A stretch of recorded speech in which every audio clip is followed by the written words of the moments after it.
প্রিয় দর্শক, আসসালামু আলাইকুম। তো দর্শক, যাকে দেখতে পাচ্ছেন তার নাম হচ্ছে নদী। নদীর বিয়ে শাদী হয়নি। নদীর বাবা একটি ব্যাংকে দারোয়ান ছিলেন। তো তার বাবাটা মারা যায়। তো বর্তমানে তাদের চলতে খুব হিমশিম খেতে হচ্ছে।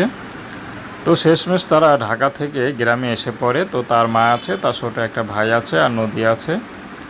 তো তার মা এখন গ্রামে বিভিন্ন জায়গায় সেলাই মেশিনে কাজ করে সংসারটা চালাচ্ছে, কারণ তার মা আগে গ্রামে সেলাই মেশিনে কাজ করতো।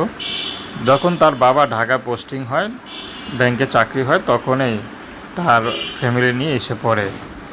তো বর্তমানে নদীর বিয়ের বয়স হয়েছে, বিয়ে শাদী করতে হবে, আসলে অভাবের সংসার। নদীও চাচ্ছে ভালো একটা মানুষ যদি সুখে দুঃখে যে তার পাশে থাকবে। নদী তাকে বিয়ে শাদী করতে রাজি আছে। নদীর কোনো ব্যক্তিগত চাহিদা নেই, টাকা গয়না স্বর্ণ নদীর কিছুই চাওয়া পাওয়া নেই। স্বামী যদি দুবেলা দুমুঠো ডাল ভাত খাওয়াই পাশে রাখতে পারে, নদী তাতেই খুশি।